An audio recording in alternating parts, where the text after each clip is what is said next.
Assalamualaikum warahmatullahi wabarakatuh. Ismi Nur Karisma, ata'allamu fi qismi tarbiyah bisyu'batil lughatil arabiyyah wa tadrisya fil jami'atil islami hukumiyah di Fari-Fari. Perkenalkan, nama saya Nur Karisma. Saya belajar di jurusan Tarbiyah Prodi Pendidikan Bahasa Arab di Institut Agama Islam Negeri YIN Pare-Pare. Pada kesempatan ini saya akan menjelaskan beberapa rangkuman materi dari ilmu nahwu al-mutaqaddim. Materi pertama yaitu huruf admilah. Apa sih itu huruf admilah? Huruf admilah adalah huruf yang menyebabkan kata yang terletak setelahnya berubah i'rabnya. Di antaranya yaitu huruf nasah. Huruf nasah artinya menghapus. Dalam ilmu nahwu, keduanya adalah sebagai isim fa'il atau pelaku yang menghapus, yang menghilangkan, yang mencatat atau berubah. Sedangkan al-mansukh dalam ilmu nahwu kedudukannya adalah sebagai isim maf'ul atau penderita. Artinya adalah yang dihapus, yang dihilangkan, yang dicatat atau yang dirubah. Adapun huruf nasakh yang pertama yaitu kana wa akhwatuha. Kana wa akhwatuha memiliki fungsi tarfa'ul isma wa tansibul khabar, yang artinya merafa'kan isim dan menasabkan khabar. Berikut adalah kana dan saudara-saudaranya. Asbaha, adha, zalla, amsa, dan bata sebagai fungsi waktu. Contohnya itu bata najmu lami'an. Laisa sebagai fungsi meniadakan. Contohnya laisa najahu sahlan. Sora sebagai fungsi perubahan. Contohnya soral mujiddu najihan. Mabariha, manfakah, mafatia, mazola sebagai fungsi terus-menerus. Artinya, contohnya manfakah tiflu naiman. Madama sebagai fungsi jeda waktu. Contohnya wa'budullaha madama nafsuka sihatan. Artinya itu menasabkan isim dan merafakkan khabar. Berikut adalah inna dan saudara-saudaranya. Inna dan anna memiliki fungsi penegasan huruf atau mengukuhkan pembicaraan. Contohnya inna yaitu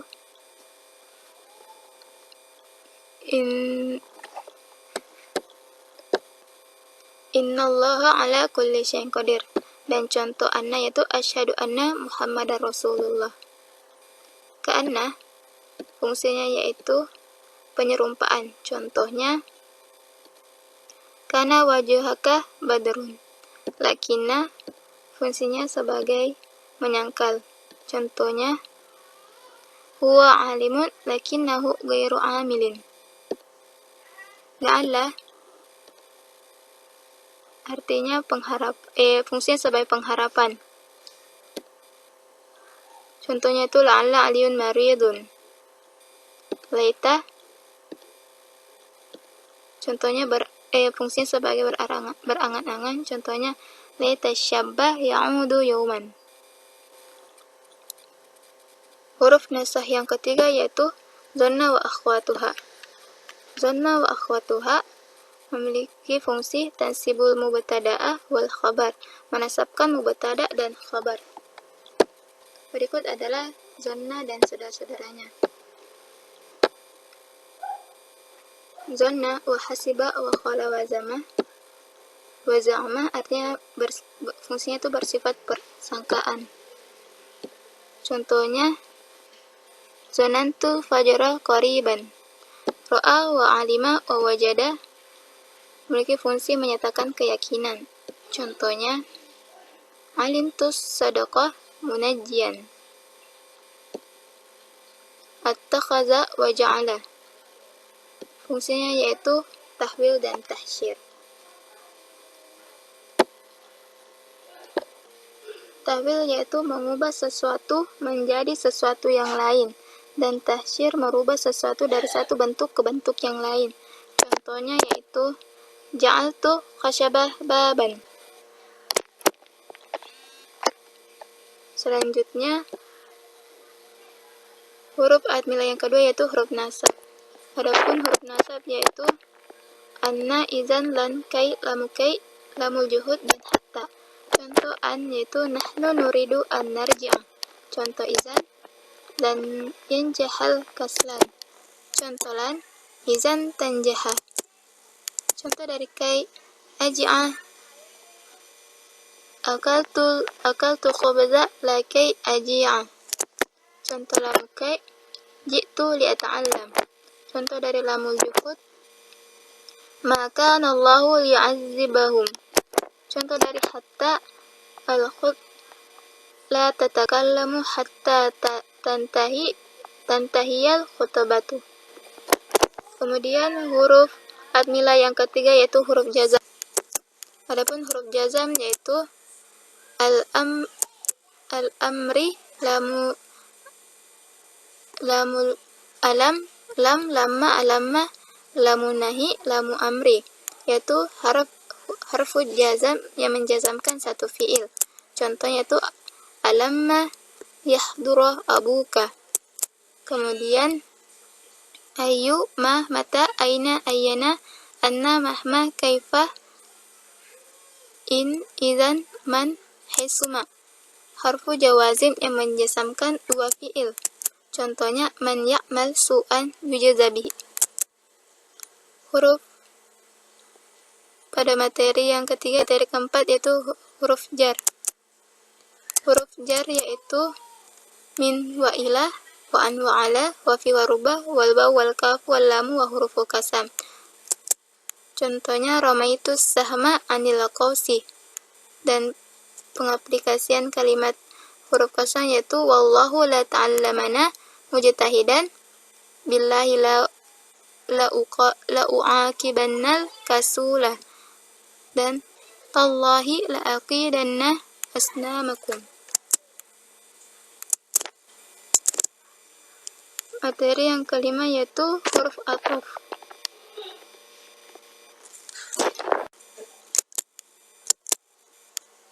Maksudnya huruf admilah yang kelima itu huruf ataf. Huruf ataf terbagi atas dua, ataf bayan. Ataf bayan adalah tabi atau kata yang mengikuti yang hampir seperti naat, yaitu berfungsi menambah kejelasan kata sebelumnya. Dengan kata lain, huruf ini merupakan tabi yang menjelaskan matbu. Contohnya yaitu amrin wa abu, ja'a amrin wa abu zaidun. Ja'a zaidun wa abu amrin. Sedangkan ataf nasakh yang merupakan tabi yang mengekor matbu'nya, akan tetapi dipisahkan oleh salah satu ataf, sehingga dapat ditemukan matuf atau kata yang mengikuti dan ma'tuf alaih atau kata yang diikuti pada kalimat yang dihubungkan oleh ataf nasakh. Contohnya yaitu ishtaraitul manzilah wasyayarata. Adapun huruf ataf yaitu wa, fa, summa, au, am, bal, la, lakinna, hatta. Nah, ini adapun contohnya yaitu kita dapat melihat bahwa am memiliki arti yang sama dengan au, yaitu akan tetapi. Kalimat yang menggunakan ataf am biasanya ditambah dengan persamaan antara dua objek yang dipilih. Kemudian materi yang kedua yaitu mengenai ma'ani huruf wa anwahu. Apa sih itu huruf ma'ani? Ma'ani adalah huruf yang mengandung makna, dan hal itu bisa diketahui apabila huruf ini digunakan bersamaan dengan isim atau fa'il, seperti huruf jar, istifham, dan ataf. Huruf ma'ani terbagi atas dua yaitu amilah dan atilah. Amilah yakni huruf yang memberi pengaruh terhadap keadaan akhir dari suatu lafaz. Sedangkan atilah disebut juga ghairu amil, yakni huruf yang tidak memberi pengaruh terhadap keadaan akhir dari suatu lafaz. Contohnya yaitu huruf dari amilah yaitu huruf jar, huruf nasab, huruf nida, istisna, wa au ma'iyah, huruf nawasih. Selanjutnya, materi yang selanjutnya itu al-jumlah ismiyah wa qawaidu.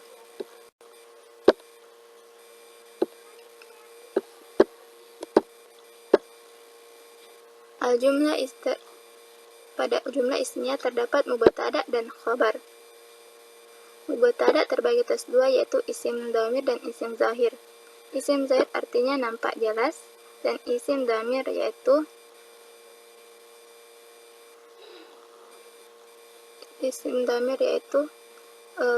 kata ganti orang atau dhamir. Contoh dari isim zahir yaitu al-ilmu nafi'un. Contoh dari isim dhamir huwa qa'imun. Khabar terbagi atas dua, yaitu mufrad dan ghair mufrad.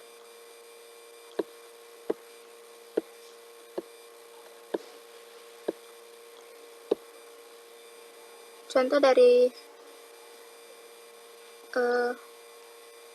dari khabar mufrad yaitu al-masjidul kabir, itu masjid itu besar. Ghairu mufrad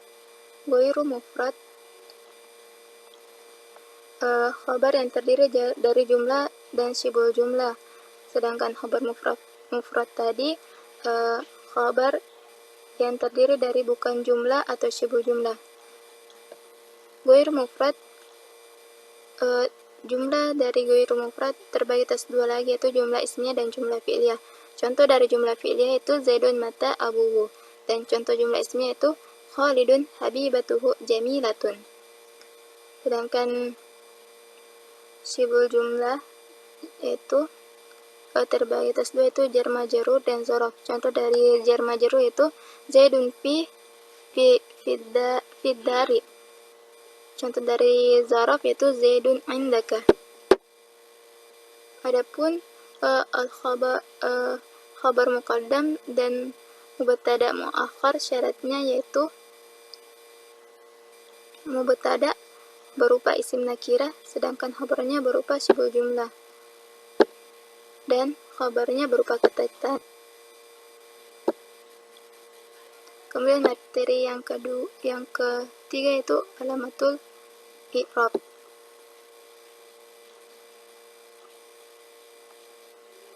Maksudnya materi alamatul i'rab.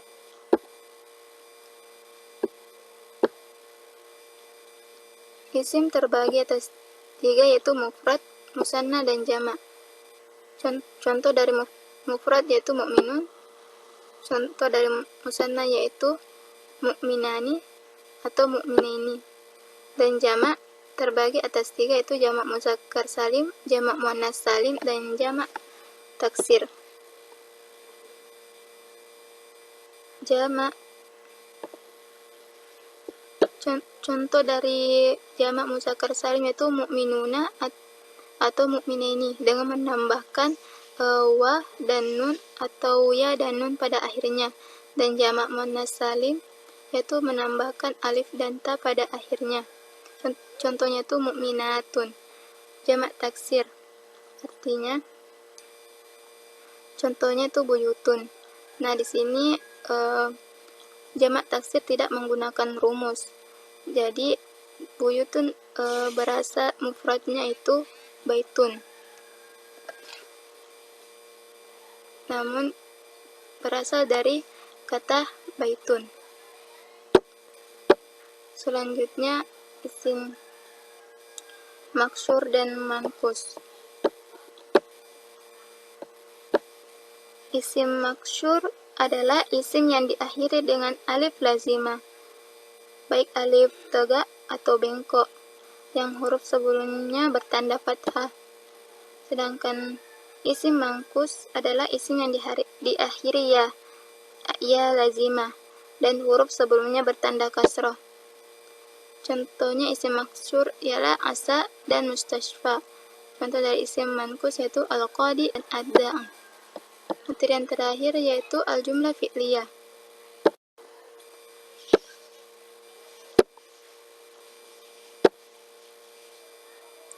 Dalam jumlah fi'liyah terdapat fi'il lazim dan fi'il muta'addi. Fi'il lazim yaitu fi'il yang tidak membutuhkan objek, sedangkan fi'il muta'addi yaitu fi'il yang membutuhkan objek. Dalam fa'il terdapat fa'il dan naibul fa'il. Maksudnya dalam jumlah fi'liyah ya terdapat naibul fa'il dan fa'il. Nah, fa'il ini terbagi atas dua, yaitu zahir dan mudmar. Contohnya yaitu contoh dari zahir yaitu qama zaidun. Kemudian mudmar terbagi atas dua, yaitu dhamir mutakalim dan dhamir mukhatab. Contohnya dhamir mukhatab yaitu tazabu. Contoh dari dhamir mutakalim yaitu salah satunya mutakalim aghoir. Contohnya fatahna kitabah. Kemudian naibul fa'il. Contohnya itu fatah zaidu al-baba, kemudian berubah menjadi futihal babu.